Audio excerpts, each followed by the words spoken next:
Hello kids, मैं हूँ story aunty. Let's start the story. बहुत ही खूबसूरत नदी थी। नदी के किनारे पर बड़ा सा दरख्त था। उस दरख्त के ऊपर एक प्यारे से घोंसले में कौवा चुनबुन और उसकी बीवी गोगी रहा करते थे। वो सारा दिन दाना तलाश करते रहते, जंगल में इधर उधर उड़ते रहते। शाम को जब घर वापस आते तो बहुत ही उदास हो जाते। सोचते कि अगर हमारे भी बच्चे होते तो इस नदी में भी खेलते और हमारे साथ हमारे घोंसले में भी रहते।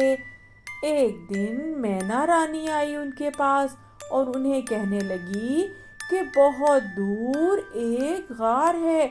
उस गार में कुछ जड़ी बूटियां हैं। अगर तुम दोनों वो जाकर खा लो तो इसके बाद तुम लोगों के अंडे और बच्चे निकल आएंगे। वो दोनों सोचते हैं कि ठीक है, हम अपने बच्चों के लिए कुछ भी कर लेंगे।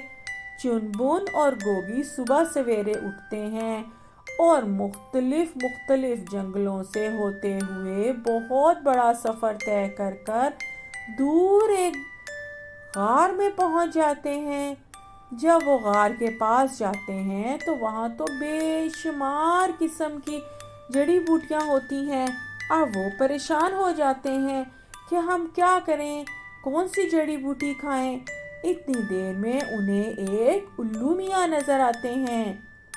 वो उल्लू मियाँ के पास जाकर पूछते हैं कि इनमें से कौन सी ऐसी जड़ी बूटी है जिसको खाएंगे तो हमारे अंडे हो जाएंगे।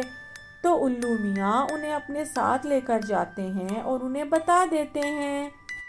चुनबुन और गोगी वो जड़ी बूटियाँ कुछ तो वहीं खा लेते हैं और कुछ अपने साथ उठाकर उड़ते उड़ते अपने घोंसले की तरफ आ रहे होते हैं। अपने घोंसले की तरफ जब आ रहे होते हैं तो हल्की हल्की बारिश शुरू हो जाती है। वो एक दरख्त के किनारे के नीचे बैठ जाते हैं। बारिश तेज हो जाती है तो वो सारा दिन वहीं गुजार देते हैं। उन्हें एक ऊपर से आवाज आती है घोंसले के बीच में से। चिड़िया अपने शोहर को कह रही होती है, हो काश के हमारे भी कोई बच्चे होते, हम कब तक अकेले रहेंगे। ये तो कुदरत का निजाम है, हम तो दुआ ही कर सकते हैं। जब चुनबुन और गोगी ने सुना कि इनके भी बच्चे नहीं हैं, उन्होंने कुछ जड़ी बूटियाँ उन दोनों को भी दे दी। जब बारिश रुक गई तो वो उड़े और अपने घोंसले में वापस आ गए। अपने घोंसले में वापस आने के बाद उन्होंने नदी के किनारे पर वो जड़ी बूटियां रखी और हर रोज वो जड़ी बूटियां खाने लगे। कुछ दिन ही गुजरे थे कि बहुत ही प्यारे से 4 अंडे दिए। गोगी बहुत खुश हो गई और चुनबुन ने भी बहुत शुक्र अदा किया कि हमारे अब तो बच्चे निकल आएंगे। चुनबुन सारे परिंदों को बुलाता है और सब में मिठाइयाँ तकसीम करता है और कहता है कि जब हमारे बच्चे हो जाएंगे तो हम एक बड़ी सी दावत रखेंगे। कुछ दिन गुजरने के बाद अंडों में से प्यारे प्यारे से 4 बच्चे निकल आते हैं। चुनबुन और गोगी बेहद खुश होते हैं। वो बच्चे जब निकल आते हैं तो वो सारे परिंदों के लिए दावत का एहतमाम करते हैं, रंग बिरंगी चीज़ें सेट करते हैं।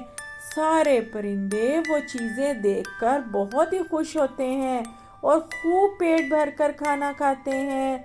सारे परिंदे उन्हें दुआएं देकर अपने अपने घरों में वापस चले जाते हैं। कुछ दिन गुजर जाते हैं, परिंद बच्चे थोड़े से बड़े हो जाते हैं। एक दिन चुनबुन और गोगी अपने घर बैठे होते हैं कि उन्हें बाहर एक दस्तक की आवाज़ आती है। वो बाहर आकर देखते हैं तो वहाँ वही वाली चिड़िया और चिड़ा होते हैं जिनको उन्होंने रास्ते में जड़ी बूटियाँ दी हुई होती हैं। वो भी आके उन्हें खाने की बहुत सी चीज़ें देते हैं और कहते हैं कि आपका बेहद शुक्रिया, आपने हमें जड़ी बूटियाँ दी थी, हमारे 3 बहुत ही प्यारे बच्चे हो गए हैं, हम आपका शुक्रिया अदा करने आए हैं اور آپ کے لیے ہم ڈھیر سارے گفٹس بھی لے کر آئے ہیں۔ گفٹس دیکھ کر چنبن اور گوگی بہت خوش ہوتے ہیں اور اپنے چھوٹے بچوں کو بھی وہ گفٹ دے دیتے ہیں۔ اگلے دن وہ دونوں بیٹھے سوچ رہے ہوتے ہیں ندی کے کنارے کہ کتنا اچھا ہو گیا، ہمارے بھی بچے ہو گئے اور اس چڑیا کے بھی۔ اتنی دیر میں ایک فیری دور سے اڑ رہی ہوتی ہے۔ وہ ان کے پاس آتی ہے اور انہیں کہتی ہے کہ آپ دونوں بہت ہی اچھے ہیں، آپ لوگوں نے جب اس چڑا اور چڑی کو جب جڑی بوٹیاں دے دی تھیں تو تبھی قدرت نے فیصلہ کر لیا تھا کہ آپ کے بہت ہی پیارے بچے ہوں گے۔ اصل میں وہ بارش کا ہونا ایک امتحان تھا، اگر آپ ان جڑی بوٹیوں میں سے اس چڑا اور چڑی کو نہ دیتے تو شاید آپ کے بھی بچے نہ ہوتے۔ یہ سن کر چنبن تو سوچ میں پڑ گیا۔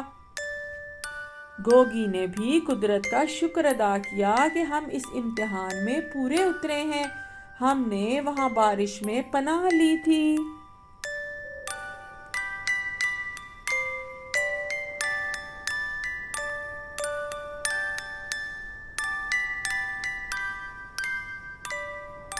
ہم نے بھی بارش میں اس میں پناہ لی تھی۔ فیری یہ سب کہہ کر واپس چلی جاتی ہے۔ اگلے دن پھر سے سارے پرندوں کا دعوت کا اہتمام کیا جاتا ہے اور ان کو مٹھائیاں کھلائی جاتی ہیں۔ چنبن اور گوگی بے حد خوش تھے اور اسی خوشی میں وہ بار بار سب کو دعوت کر رہے تھے۔ تو بچوں، دیکھا آپ نے، جب ہمیں قدرت کوئی گفٹ یا کوئی انعام یا کوئی چیز دیتی ہے تو اس میں ہمیں دوسروں کا بھی حصہ رکھنا چاہیے، اپنی چیزیں دوسروں کو بھی بانٹنی چاہیے۔ تو بچوں، کیسی لگی کہانی؟ میرے چینل کو سبسکرائب کر لو اور اچھی اچھی کہانیاں سنتے رہو۔ کیسی لگی کہانی؟ Bye bye. اور ہاں، یاد آیا، چنبن اور گوگی کے بچے اب بڑے ہو گئے تھے اور خود سے اڑنے بھی لگے تھے، اپنا کھانا بھی کھا لیا کرتے تھے اور ماما پاپا کے ساتھ خوب مستیاں کیا کرتے تھے۔ Bye bye.